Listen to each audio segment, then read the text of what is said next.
and welcome to the new Prepper Podcast, the Prepper Preparedness Homesteading Hour. We're your hosts, John and Carrie Melandrid, and we bring you 2 shows a week. That actually changed. We used to do 3, and so we've cut our schedule down a little bit. These shows are the Prepper Preparedness Homesteading Hour and the Prepper Preparedness Family Hour, and we want to thank you for tuning in today, and also thank the American Preppers Network for their help in bringing our shows to you on the Prepper Podcast.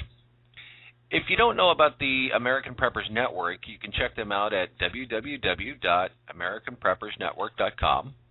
You can also check out our website at www.pioneerliving.net. And both websites are loaded with information on survival, preparedness, prepping, homesteading, and simple back-to-basics living. Both sites have members that share information and ideas on prepping and preparedness. And they're just a great bunch of people that have gotten together and share information back and forth. So it's really valuable to go there and ask questions. Everybody's friendly. And if you have any questions about our show or would like us to cover a topic on the show, you can email us at pioneerliving@pioneerliving.net. Or if you would like to be a sponsor on our show, you can email us at ads@pioneerliving.net. And, from time to time, we'll have guests on the show.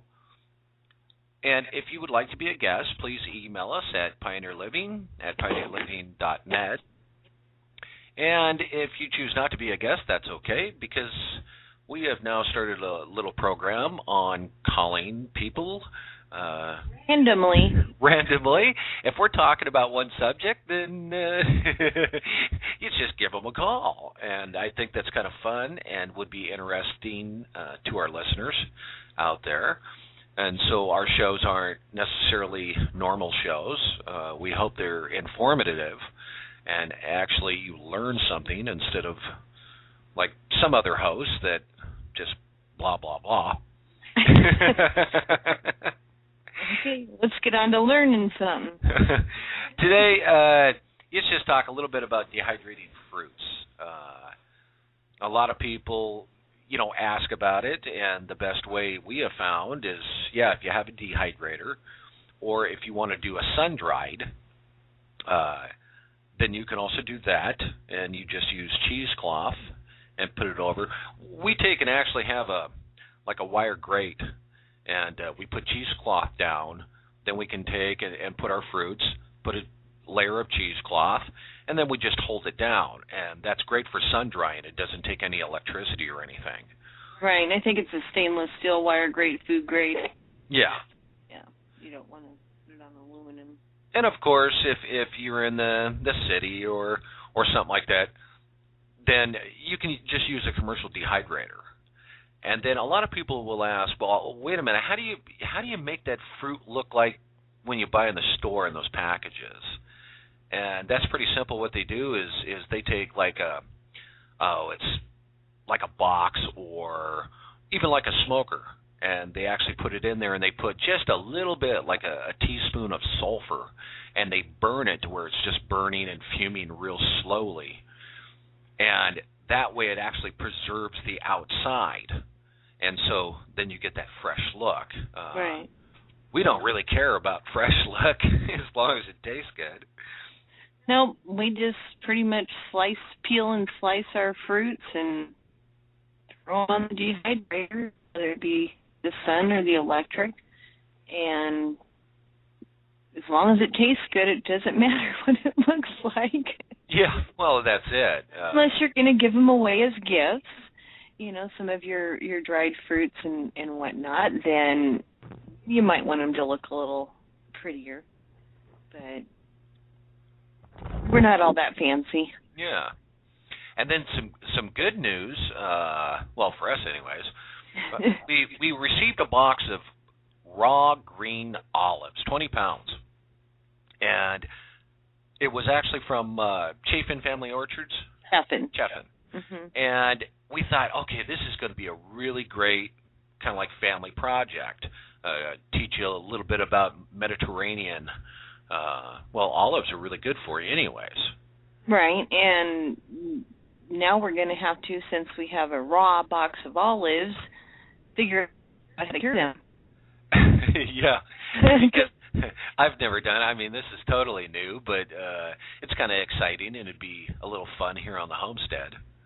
Oh, yeah, definitely. Be a fun project with our daughter, too.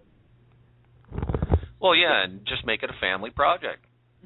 You know, a little bit of education there, and at the same time, you get a treat in the end. You get your olives.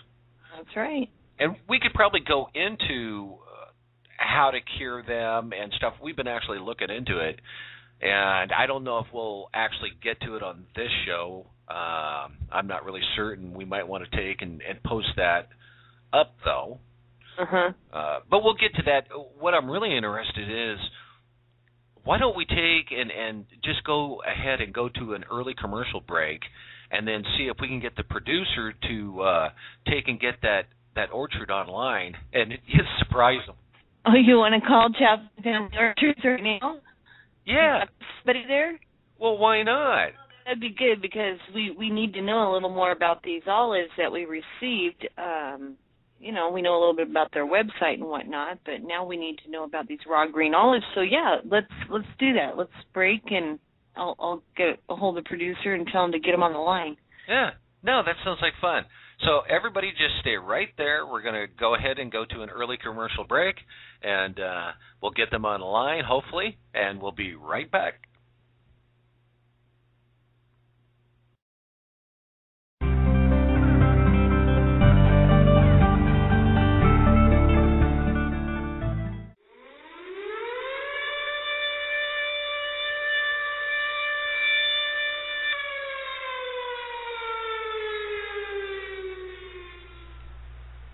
Hopefully, every time you see and hear about a disaster, it makes you stop and think, what if it was me or my family? But what have you done to get yourself ready? Ask yourself some basic questions. Would you, your loved ones, or coworkers have enough supplies at home, school, or work if you had to shelter in place for days? What if the store shelves are empty, and power, water, and sewage aren't available, or aren't working? Have you talked to your family, friends, and neighbors about a meeting place, or what to expect before, during, and after different types of what-if scenarios? It's a disaster, and what you're going to do about it can help you answer these questions and many others. The 268-page book provides quick reference instructional bullets about what people should think about and do to prepare for specific disasters and emergencies, as well as how to perform basic first aid in one easy-to-use source. It's the perfect gift for prepping and non-prepping families and friends, and it might even save your life. Learn more at www.itsadisaster.net or call Fed Health at 1-888-999-4325 to learn more. And remember, tell them the Prepper Podcast sent you.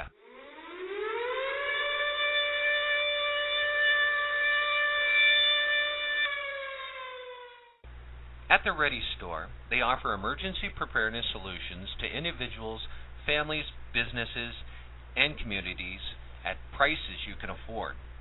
The Ready Store's mission is to bring peace of mind to their customers by helping them prepare for emergencies and disasters. They've been in the preparedness business for nearly a decade and hope that their experience and their selection of products will help you and your loved ones prepare for life's many unexpected emergencies. They believe in taking a measured approach to preparedness. Their motto is, do what you can, but start today. People put off getting prepared for many reasons, but mostly it is just because they feel overwhelmed and don't know where to start. Browse their website today. Just go to our link on our homepage at www.prepperpodcast.com and click on the Ready Store. Thank you.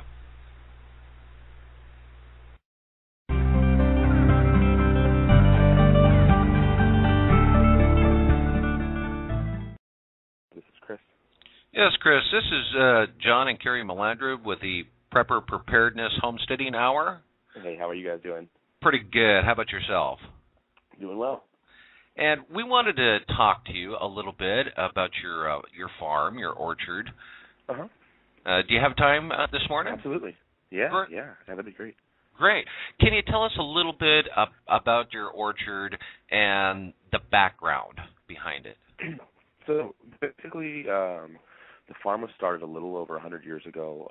It was a group of UC Berkeley professors and a handful of University of Nevada, Reno professors, and they were doing trials on mission olives. Mission olives are a really cool dual-purpose olive, which is why they were planted at the old California missions. And so they planted about 600 acres of those, and their first farm manager was Del Chaffin. And Del fell in love with this piece of property, realized there was a really cool microclimate here. You can pretty much grow fresh produce 365 days a year. Wow. He built a reservoir on top of, we have a big mountain here that it's all Lovejoy basalt. And he built a big reservoir up there, and we've got 6,000 acre-feet of water stored. So yeah, it was just kind of cool, forward-thinking stuff, but put hydropower on that, so had some of the first rural power in the county, and oh, yeah, wow. so just kind of you think of the 20s, and that was really the time that, at least in California, the state water projects were really going on, and farmers were told, we'd have water coming out of our ears for the next 100 years, and it'd be cheap if not free, and we all know now those promises didn't really hold true. And, so to be forward-thinking during an era like that, and to be really an early environmentalist, has really affected the way this farm's been run for the next 100 years. It's still in the same family. I still work for Chaffin's. I've been on this farm for the last 3 years. Grew up as a homesteader and eventually got further into livestock cattle, and just really admired what was going on here. The really cool stuff that's going on this farm, it's 2,000 acres, 1,700 acres of rangeland, and 300 acres of orchards, 200 acres of olives, 50 acres of stone fruits, 50 acres of citrus, all mixed varieties, super diverse, not like orchards you might be used to seeing where it's big blocks of one thing. There's blah and everything. The really cool stuff that's going on here right now is that we're integrating our livestock into the orchards, particularly in the summertime when it gets hot. The livestock really need the shade. If it's orchards that we're irrigating, then we've got some grass, which really gets in the way on an orchard operation. And so we're taking advantage of kind of some specialties of the individual livestock to cause desired land impacts. So basically the sheep and the cows are doing all of our mowing now. The goats go in and they can do light pruning. They're really great at handling invasive weeds, things like Himalayan blackberry, poison oak, wild grape, star thistle, Johnson grass, all things that in Northern California that are kind of big headaches. And then the chickens go in behind them and debug and fertilize. So in this model, we use 85% less fuel than we used to. Wow. We get more crops per acre to sell, and the farm operates year-round. We do no wholesale contracts, no brokers. We sell everything direct to the consumer. And so we do everything start to finish here on the ranch. And that's incredible. It's just a different model than you're used to seeing, but it really works. It's all based on, I'm sure a lot of your listeners are familiar with permaculture. It's all permaculture principles, and everything just is streamlined and has to fit into some sort of symbiotic cycle with something else for it to thrive here. It has to be as self-sufficient as possible. And so it's interesting because you take a lot of deep breaths and a lot of you kind of just have to relax and let nature do her thing. It's not the micromanaging system that is pushed through conventional education and kind of other ag manuals and things like that. It's very much of a just kind of sit back and let things do what they need to do, and you provide very little steering, but to provide a model that works in our economic world to provide for us the farm. So yeah, it's different. Yeah. One question: when you put the goats in and the like chickens and stuff like that, now do they go around and actually eat your produce? I mean, I know everybody's going to wonder. Right, and that's why this system works as the way it does, is because olives are extremely hardy, and so we'll put the cattle and the goats in the olives the most, and the chickens and sheep can go in our stone fruits and citrus, and the chickens and sheep can also go in the olives. Okay. And so, all of this stuff, it's all scalable. You can do this on any size property. What makes this really able to work is we use these, they're called polynet fences. They're all mesh, portable electric fences that run on solar chargers. And so they're electrified fences. They keep the predators, they keep the livestock in. They come in about 160-foot rolls. 160 feet weighs about 12 pounds on average, and they cost $160. So it's cheaper than hard fencing, and it's portable, so you can move it, so you need even less of it than hard fencing. And then we have bear, bobcat, mountain lion, and coyote. We're running about 100 mother cows, and then we keep some stockers and run them all the way through for our grass-fed beef program. Right now, we're pretty low on our sheep numbers. We've kind of converted out of the meat sheep thing and are starting a new wool sheep operation. So we only have a few dozen of those guys. We've got over 400 goats, 500 laying hens, and we raise 1,500 meat chickens a year. And so you can scale this way up like what we're doing, but you can also scale it way down. A 160-foot linear fence becomes a 40-foot square. A 40-foot square will give you about 28 moves on an acre.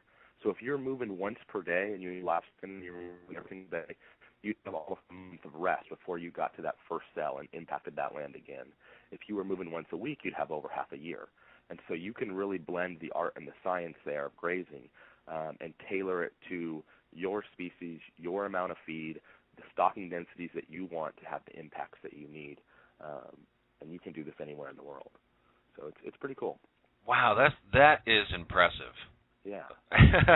It's kind of like you have it down to a science with basically with technology today, but you're still going back to the basics and doing it like our ancestors did. Absolutely. Where it's all combined. Yeah. You know. it's all old world techniques integrated with new technology, like you're saying there. Basically what the fences are mimicking is predation. And so it's a problem worldwide, but particularly here in the West Coast, we've really removed most of the predators off the rangeland. The predators serve a really important role in that they used to keep animals herded. And when animals herd, they graze evenly. And when they graze evenly, they don't overgraze. Overgrazing is a function of time. It's not a function of stocking density. If they graze evenly, there's nothing for them to come back to, so they leave that land to rest on their own. But when you don't have the predators, the animals spread out. They cover the whole range, and they don't bunch up and sit next to each other. And so then you don't get that even management, and they'll come and bite their favorite species over and over and over again, and they'll graze out those species. They're gone, then they go after their next favorite species and their next favorite species. And so it's really critical to have those predators there. So, like I say, the farm's certified predator friendly. We don't use any lethal force on our predators. But because the numbers are down, we're still using those fences to provide that mob stalking to really get the impact that we want in a particular area. Yeah, now I bet you a lot of people are never even grasp that. I mean, that's just incredible where you're saying, okay, we need these predators. No, it's completely the opposite of the conventional wisdom. Everybody tells you got to go out there and you got to shoot them and trap them, and that they're evil and bad, and it's just not the case. They're an extremely important part of the cycle and the ecosystem. Yeah, and I think a lot of listeners probably wouldn't have realized that. Yeah. Well, matter of fact, because I'm a homesteader and I've been raised in the mountains, and I've always, basically been told that you don't want those predators there, and so the way you're managing it is just incredible. Yeah. It's really cool. It's a big movement taken off around the country. A lot of people are probably more familiar with Joel Salatin's farm in Virginia. He's been getting a lot of press lately. Farm's called Polyface. We're very similar to that operation, only on the West Coast. And in a Mediterranean climate, you can't take a lot of his stuff and just plug it right in to an area that doesn't get rain. We don't get rain here between probably middle of May through about the end of October. So we're just dry all summer long. And so, if someone from the East Coast comes and visits, or even from the Midwest, that's a real foreign idea for them. Well, I live in southeast Oklahoma, and it's pretty much the same way. It is extremely dry. Yeah. And when it does rain, it rains a little bit, and you're like, yes, I don't have to water today. Yeah. But that's about as far as it goes. Yeah. See, as a kid growing up in California, I didn't even know that summer thunder showers existed until, friends came visit and told me. I had no idea that in some places it rained in the summertime. I really didn't know that. Well, I was actually raised in Washington State, and it rains there all the time. It doesn't matter. Yeah. There won't be a lot of rain here. We'll get, there are years that we can get 30-plus inches, and just the foothills above us, you can see up to 60 inches. But it's all over a 5-month winter period. Yeah. So it comes all at once, and so that's why things like the rainwater collection are so crucial here. Otherwise you're just going to end up using a ton of bot water, which we could get into a long debate about that. But having water storage is really, really important. And you have I would assume, a huge water storage, right? Yeah, it's 6,000 acre feet. 6,000, wow. Yeah, so that's 6,000 acres covered a foot deep. So on our 2,000 acre ranch, we could flood it with 3 feet of water. So you get pretty much your water situation. Yeah. And all your animals are just basically they're organic. They're just grazing on your fields. Right. Everything on the farm is farmed organically. Other than our chickens, we don't buy any inputs. We grow pine hay just as kind of a reserve to have kind of as a backup, and we usually feed that for a couple of weeks in January. But other than that, we don't buy a whole lot of outside inputs. So it's what this land here can provide. But the chickens, I mentioned we do buy feed for them. Chickens are omnivores. It's extremely difficult to produce them in a closed-loop system without bringing in some sort of outside feed, unless you're a grain farmer and you're growing your own grain. But to see this system really work, it's interesting. If we run chickens underneath, let's say a group of cherry trees, you can go in and that year measure the bricks. Bricks is soluble sugars on that fruit, and it'll bricks out 20 to 30% higher sugar content than fruit that hasn't had chickens under it in the last year. Really? So the differences come overnight. It's a quick return. We can also measure the soil building and actually see how introducing this organic matter back into the soil is really increasing production here. One year we had where it had been really dry most of spring. We hadn't really seen water from like the end of February through May, and so all the grasses had already dried out, and we had run this swath of 500 chickens through the farm, and then we got this little blip of water. It was like a half an inch or maybe 3/4 of an inch in a little small storm in late May, and that swath of the chickens had come through just blossom into this whole field of clovers and these little fine palatable grasses. And I wish I would have been able to get an aerial photograph of it, but I got some from the ground at least, and you could see everything else on the farm was brown and dried out, and yet this one swath was just super productive.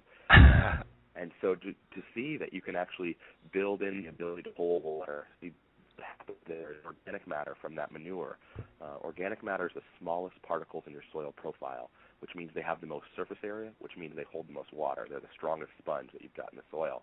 And so the more organic matter you can put down, the more water you can hold on to. So if you live in a dry climate, that's season extension. That means that your soil will hold water longer, which means you can extend your growing season.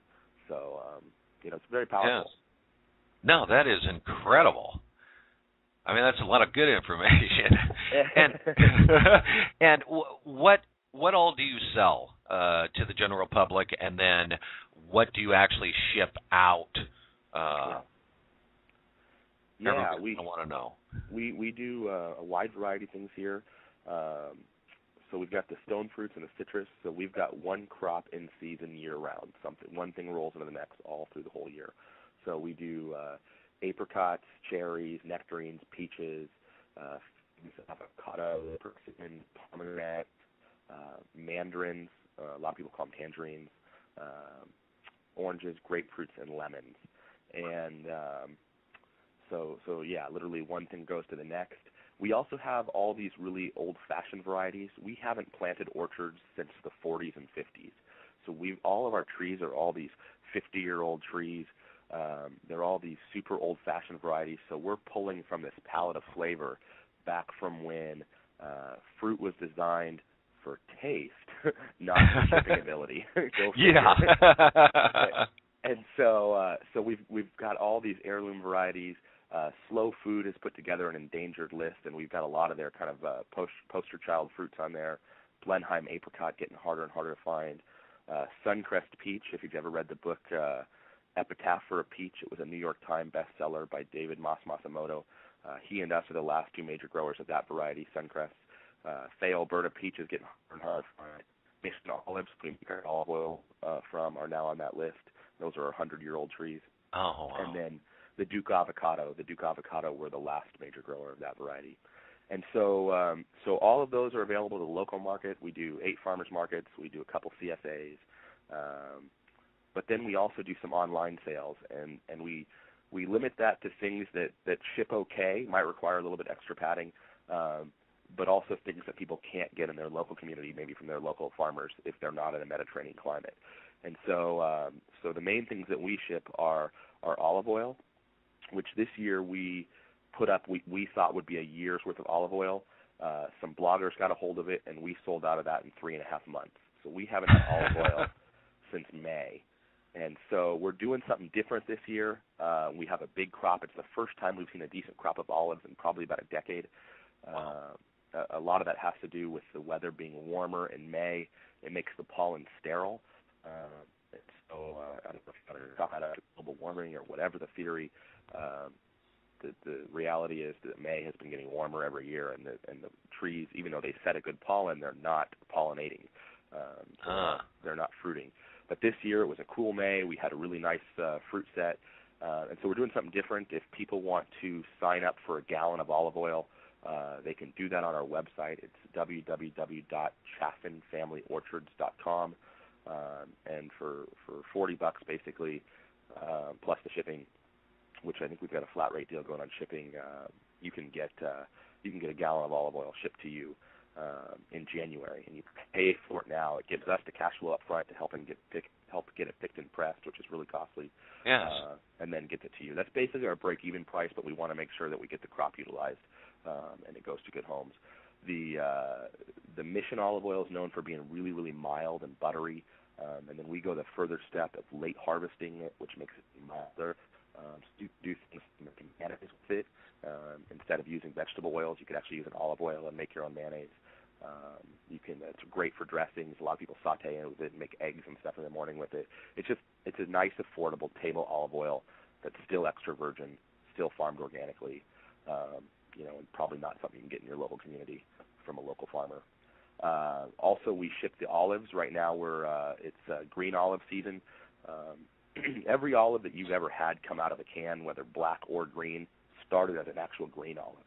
So those black ones, they went and they force oxidize them. Olives are cured with lye in a commercial cannery, and so we ship olives, and a lot of people still get them at home and cure them with lye, but we offer a whole list of recipes of doing kind of old world techniques where you either water curing them, you basically slit each olive with like a paring knife in the skin, and then change the water every day for a month. Wow. The other option is to go and brine them. Just you don't do any slitting, and you don't change the water nearly as often, and you brine them for about 11 months. And it was believed they figured out about curing olives, because if anyone's ever tasted an olive off the tree, it's the most disgusting thing in the world. I did. You did. Yeah. I had to pop it in my mouth and start chewing it. even just the slightest little bit of olive juice on your tongue, and you'll taste it for about an hour. Yeah. And I feel for you if you bit into the whole thing. I bit into the whole thing, and yeah, that's intense. I will never do that again. Yeah, it's believed the idea of brining in olives was from trees that were at some coastal range hanging over a cliff. The olives fell in the ocean, and somebody decided at some point of time later, found some olives floating there. Hey, I'm going to try that, and tried it. Oh, gee, this is good. And supposedly in other parts of the world, they still cure olives in the ocean. I've never had a chance to try one, but kind of cool. So that's kind of how that whole brining olives came about. But then, of course, olives are great at making oil. They're a really cool tree to kind of have for a self-sufficiency standpoint because you can make food with them. You can make oil for everything from bathing, lubrication, making soap. Yeah. Of course, cooking, burning for lamps. So that's why all the missions had them. So we can ship you the olives. So right now those olives are green, which by definition is an unripe but mature olive. All olives eventually turn black on the tree.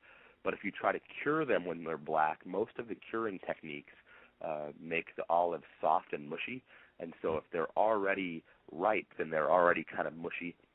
And so you'll end up with kind of paste when you're done.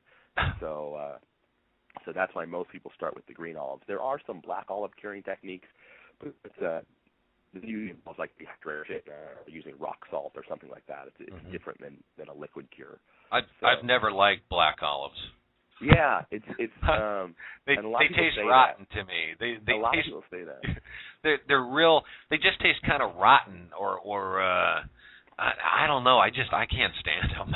I think people with a sensitive palate can taste that oxidation.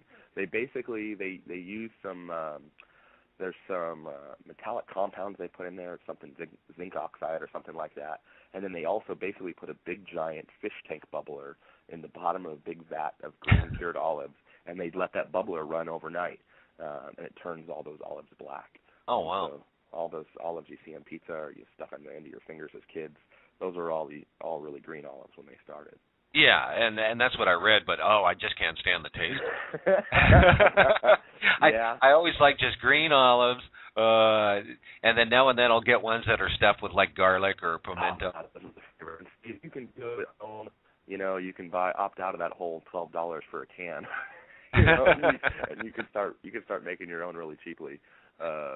We do those. It's $35 and it's flat rate, and you get 20-pound box that comes to your house ready to go, and then you can have all your curing stuff there, and it's just kind of a fun thing to do with your family. A lot of ethnic cultures do that already, and it's just something that most Americans just never really learned about. But we started shipping them kind of from that demand from those other cultures. A lot of people in New York City, they don't grow a whole lot of olives over there in the Northeast, but they remember that kind of from the home world, and so we started shipping a lot over there, and then kind of more and more folks have gotten on board. We've got restaurants that do it now, that Italian restaurants, that they cure their own olives to have in their salads and things like that. So it's been growing. Later in the season, in November, we'll ship our mandarins. We've got Satsuma mandarins, so they're all 50-year-old trees. And same thing, we use the flat rate boxes again. You get a 20-pound box of mandarins, and then that comes to your house. And I think we usually do that at $35, $40. We haven't set that price yet, but those will be coming on in November, which is a nice winter treat if you don't grow citrus in your own area. So. Yeah, right. Yeah. Now, you just ship to the United States? The flat rate boxes, they go to the entire United States. We can do Alaska and Hawaii for the same prices. Oh, wow. But right now we're just doing domestic United States. Yeah. And then I know everybody's going to ask, and because you spoke of how old these trees are, or a lot of them are rare. Of course, they're all heirloom. But they're going to ask, do you ever sell any seeds? So on the short answer to that is no. The best way is to take a cutting off those trees. We're trying to get someone that'll help us with that would take the cuttings and get the roots started, and then be able to sell. But right now, with just a handful of us, we're all really, really busy, and so we've got this this list of great ideas of things to add to the farm, but just don't have the infrastructure to implement that stuff. But that is one of the things on the list, is to be able to kind of help add to the preservation of some of these old trees. But now, however, you can get a lot of these varieties now because we've got this food movement going on, and people are now demanding flavor again. Places like Dave Wilson's Nursery are now selling some of these endangered varieties. They're bringing them back. And if you're not an orchardist and aren't buying 50-acre block worth of trees, you can go through places like Peaceful Valley, GrowOrganic.com, and you can get single orders of those trees there. Oh, wow. So they've got some of the olive trees there, some of the peach trees we mentioned, all sorts of different stuff there. And so now somebody's going to ask. I know they're going to ask another question: is how, if you, for instance, got this olive tree, how long would it take before it actually produced the olives? So I mean, we get asked questions about trees all the time, and people forget we haven't planted trees in a really, really long time. Yeah. The growing process to the beginning is not something we do that often. But on olives is one I know pretty well. You're looking at 5 to 7 years before a decent crop. It's slower than like your fruit trees, which are usually 3 to 5 years. So before you're going to get a really nice crop, it's going to be a little while. And that's probably dependent on the weather too, because if it's really warm, then you're going to get pollen, but it's not going to do anything. Right, yeah. Most olives, kind of 100 years ago, they thought that they needed cross pollinators. They found out they self-pollinate well enough, but they like shallow, rocky soil, and they like a really dry summer. And so we've got about half our olives dry land, and those will set a crop about every 3 years, and then the irrigated crop hopefully sets a crop every year. Well, see, and like here, it's really dry land, but it's also sandy loam. So there's a lot of sand, and it's great for watermelon. Right. Yeah. Actually, olives like pretty crummy soil. They're shallow, rocky soil they're okay with. Yeah. If you see them in landscaping anywhere, you can probably grow them and grow some olives. So just kind of look around and see, because a lot of people like them for landscaping, and so it's a nice, attractive silver leaf, and it's got a lot of texture, and it's evergreen. And so if you see them anywhere in your community, you can probably grow them. Now that's actually a good idea, having them for landscape. Sure. So that it pretties up the place, but at the same time you can actually get olives and what a concept, and eat. Oh yeah, they're a great addition to edible landscaping. Yeah, certainly you can add olives in your mix for that. Yeah, they're cool, and they're super hardy. Like sometimes the goats will chew on the bark of the trees, and it doesn't really ever hurt them. But it's interesting. We're hoping to have some research done, because the goats will kind of follow snail trails, and they'll go after certain patterns in the bark. And then if we come back the following year, they won't chew on the bark on those trees at all, hardly.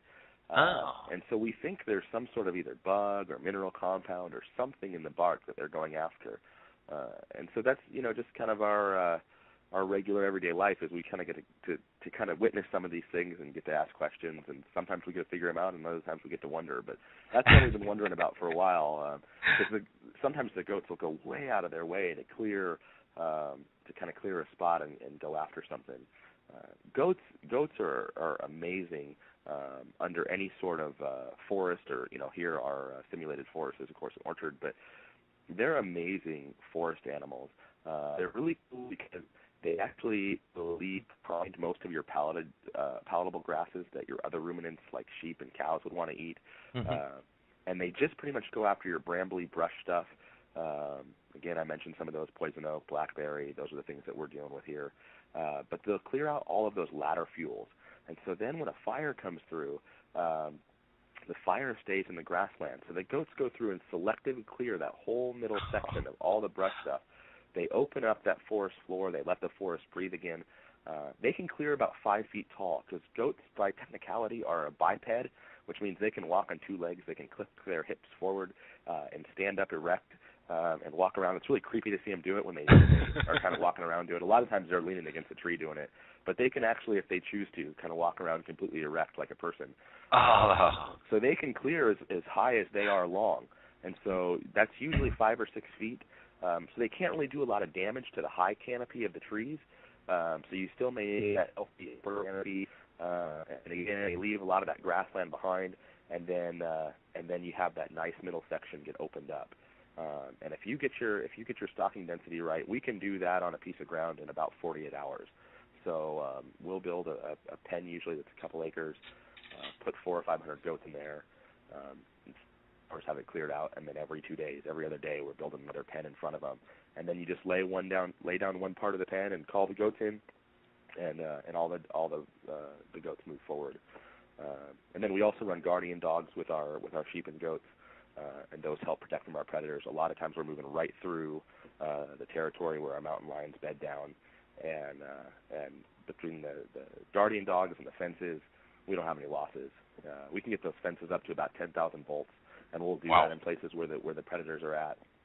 And between the strong charge of the fence and the two dogs, and the fact that we're never really in one spot for a long amount of time or a amount of space, we leave that alone, so we don't have any problems. I know some places, they're a little bit smaller and they don't have as much room to move around and they can't maybe move as often. They have a little bit more struggle. But the dog fence combination is really powerful, and you usually do all right. So it works all over the mountains. Yeah. That's amazing. We've got about 1,000 feet of elevation change on our property, so we've got a lot of different little microclimates that we're playing with, and a lot of different kind of species of wildlife that we interact with. Yeah. No, that's incredible. I mean, I still have 100 questions, and I wish this was like 2 hours long, but we are out of time. No problem. Yeah, that was great. It's fun to talk about. You can go on our website, Chaffin Family Orchards, and you can shoot me an email and give us a call if you want to ask any further follow-up questions. Yeah, no, hey, I really want to thank you for being on the show, and I know it was kind of a surprise thing, but we like to do that. Little reality and stuff. We like to catch people off guard.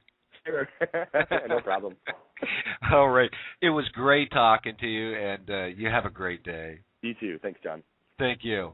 All right, bye-bye. Bye. Well, that was fun. And very informative. That is incredible. I've never ever interviewed somebody like that. Oh. I mean, the amount of info. I actually learned something myself from that. All right. I thought we were just going to learn about olives, but man, Chris, he is just full of information. He could have talked some longer. Well, I know if we would have had more. Well, I guess if it's scheduled guests, we could have talked. Just had him on for the whole show, but this was kind of a surprise thing. So, and I really, that helps us, and I hope it helps some of our listeners on the way they're farming or doing their orchards or whatever. That's cool. Yeah, no, I like that.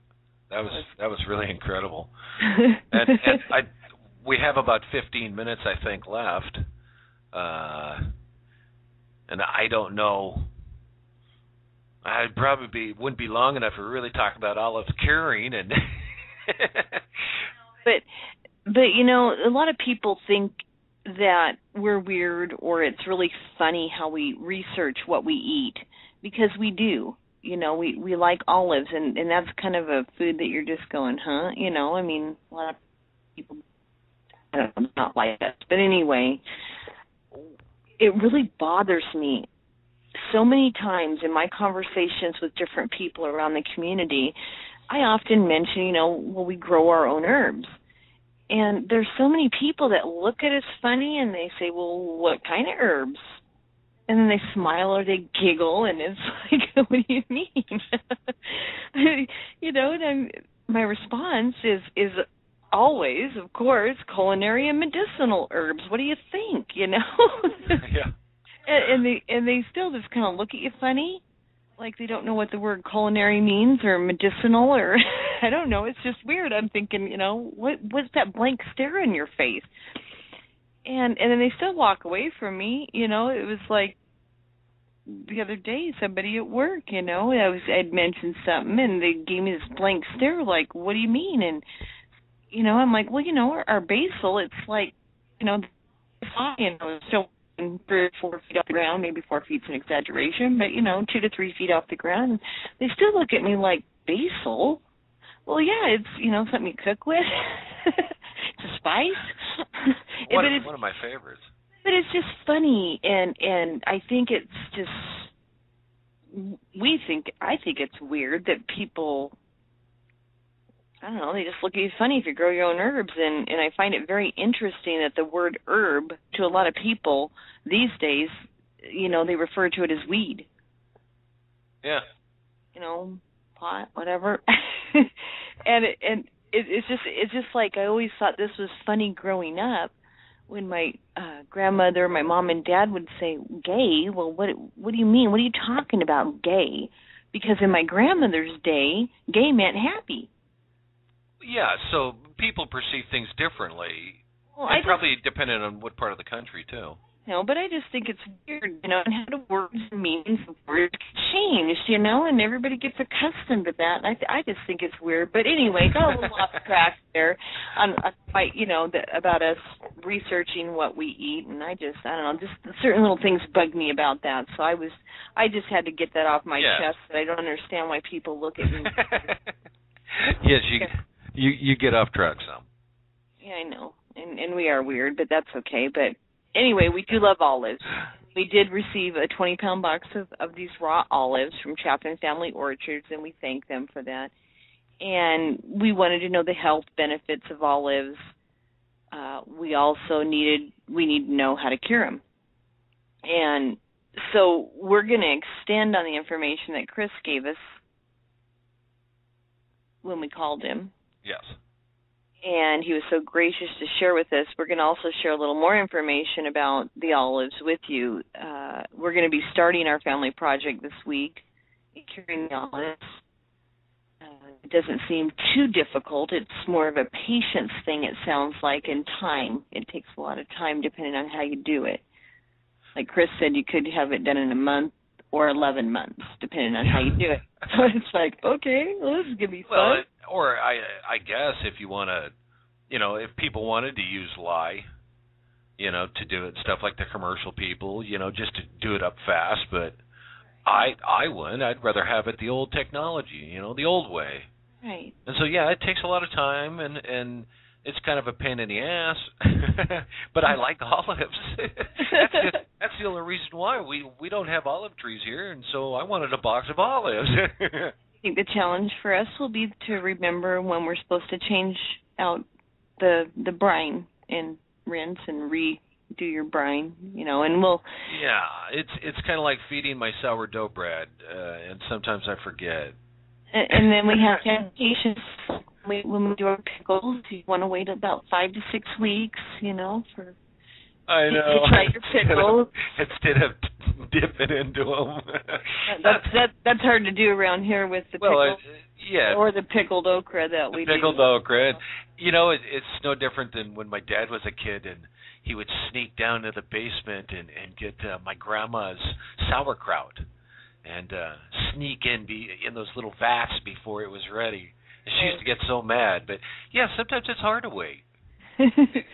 And that's why, like, when I told him, I kind of made that mistake by popping the olive in my mouth.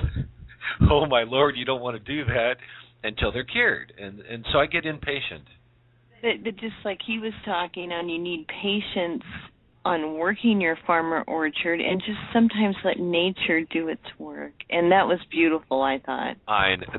Sit back and have patience and watch it happen. I just thought that was awesome. Yeah, no, that was absolutely incredible. And he's right. Yes, don't force it. Just let nature do its thing. It's cool. Yeah. So, well, I mean, we could talk a little bit. I don't think we have a huge amount of time. Well, no, we'll talk a little bit about the health benefits of olives, and we're going to be posting these also. We'll put a complete list of health benefits on Prepper Preparedness at www.prepperpodcast.com, so that you can get all the information. But we do have certain time limits here, so I'm just going to give you a few of the health benefits of olives, because we do want to get to a few of our tips and stuff that we give at the end, tips and recipes. Yes, that we kind of didn't last time. We ran out of time. Seems like we're always running out of time. We got a lot to teach people, a lot of information. And it doesn't help either when we make surprise phone calls. Well, that took up a lot of the time. But anyway, olives and olive oils, they have a lot of, antioxidant protection offered by vitamin E. And it lowers the risk of damage and inflammation. What else do they have? Inflammatory properties. What else? Oh, olives and olive oil prevents the oxidation of cholesterol in the body, so therefore it helps reduce the risk of having heart attacks or strokes. Yeah, it was just kind of cool. They also help the body in neutralizing free radicals. The nutrients in the olives and olive oil also lead to prevention of colon cancer, and I hope I don't get in trouble for saying that, because a lot of times when you mention some prevention or cures for cancer, you can get in trouble. But anyway, this is just stuff I've researched and found. That can be effective in reducing the frequency or intensity of hot flashes for women that are going through menopause. Yay! What else?